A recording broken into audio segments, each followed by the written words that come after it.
Khamenei के सुपुर्द खाक की तैयारी शुरू हो गई है। इजरायली हमले का डर है, ईरान ने वार्निंग दे दी है। नमस्कार, आप देख रहे हैं न्यूज़ 18 का डिजिटल प्लेटफॉर्म। मैं हूं आपके साथ श्रुति श्रीवास्तव।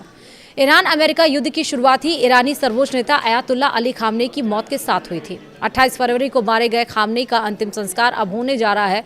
उन्हें सुपुर्द खाक करने की तैयारियां चल रही हैं और ईरान ने वार्निंग दी है कि इजरायल ने अगर इसमें कोई गड़बड़ की तो नतीजा अच्छा नहीं होगा। दरअसल ईरान में पूर्व सर्वोच्च नेता अली खामनेई के अंतिम संस्कार की तैयारियां तेज हो गई हैं। अधिकारियों के मुताबिक अंतिम विदाई में शामिल होने के लिए तेहरान में 2 करोड़ से अधिक लोगों के पहुंचने की उम्मीद है। अल जजीरा की रिपोर्ट के मुताबिक अंतिम संस्कार से जुड़े कार्यक्रम शनिवार से शुरू होंगे और 9 जुलाई तक चलेंगे। इसके बाद खामनेई को उनके पैतृक शहर मशहद में दफनाया जाएगा। इस बीच ईरान के विदेश मंत्रालय के प्रवक्ता इस्माइल बघेई ने अमेरिका पर तीखा हमला बोला है। उन्होंने कहा कि अमेरिका ने पश्चिम एशिया में शांति और सुरक्षा के प्रति हमेशा अनादर का रवैया अपनाया है। उन्होंने खाड़ी के देशों से कहा कि वे अमेरिका और इजरायल के साथ हुए युद्ध से सबक लें और अपनी सुरक्षा नीतियों को उसी अनुसार तैयार करें। उधर ईरान की सरकारी मीडिया ने सैन्य नेतृत्व का एक बयान प्रसारित किया है, जिसमें हॉर्मुज़ जलडमरू मध्य से गुजरने वाले सभी जहाजों को चेतावनी दी गई है। बयान में कहा गया कि सभी जहाजों को ईरानी सशस्त्र बलों की ओर से तय किए गए समुद्री मार्गों का पालन करना होगा। यदि कोई जहाज निर्धारित मार्ग से हटता है तो उसके खिलाफ सख्त कार्रवाई की जाएगी। पश्चिम एशिया में एक और अमेरिका और ईरान के बीच बातचीत की कोशिशें जारी हैं। वहीं दूसरी ओर ईरान, लेबनान और इजरायल से जुड़ी घटनाएं यह संकेत दे रही हैं कि क्षेत्र में तनाव अभी पूरी तरह खत्म नहीं हुआ है।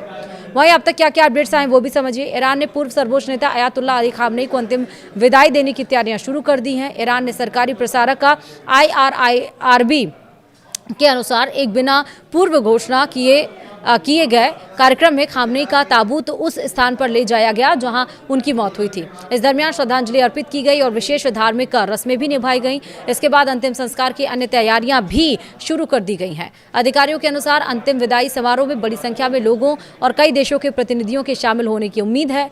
भारत सरकार ने पूर्व ईरानी सर्वोच्च नेता अली खामनेई के अंतिम संस्कार में शामिल होने के लिए अपना अधिकारिक प्रतिनिधिमंडल भेजने का फैसला किया है।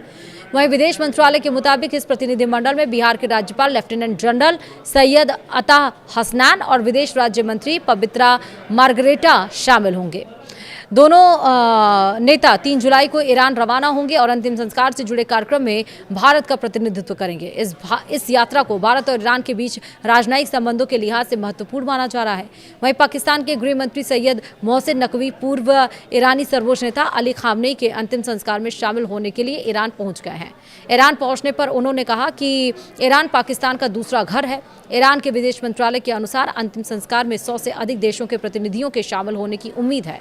वहीं पाकिस्तान के प्रधानमंत्री शहबाज शरीफ भी समारोह में शामिल होंगे। पाकिस्तान में बड़ी संख्या में शिया मुसलमान रहते हैं और उनमें से कई खामनेई को अपना आध्यात्मिक नेता मानते हैं। उनकी हत्या के बाद पाकिस्तान में विरोध प्रदर्शन हुए, जिनमें कम से कम 23 लोगों की मौत हो गई। वहीं लेबनान में भी तनाव कम होने का नाम नहीं ले रहा है। लेबनान की राष्ट्रीय समाचार एजेंसी के मुताबिक इजरायली लड़ाकू विमानों ने दक्षिणी लेबनान के बिंत जुबैल जिले में कई हवाई हमले किए। इसके अलावा नबातियह अल फावा कस्बे के एक अस्पताल को भी निशाना बनाया गया। लेबनान के स्वास्थ्य मंत्रालय के मुताबिक मार्च से अब तक इजरायली हमलों में 4,298 लोगों की मौत हो चुकी है, जबकि 12,196 से अधिक लोग घायल हुए हैं। लगातार जारी हवाई हमलों के कारण दक्षिणी लेबनान में हालात बेहद तनावपूर्ण बने हुए हैं और आम नागरिकों पर इसका सबसे ज्यादा असर पड़ रहा है। वीडियो में इतना ही। नमस्कार।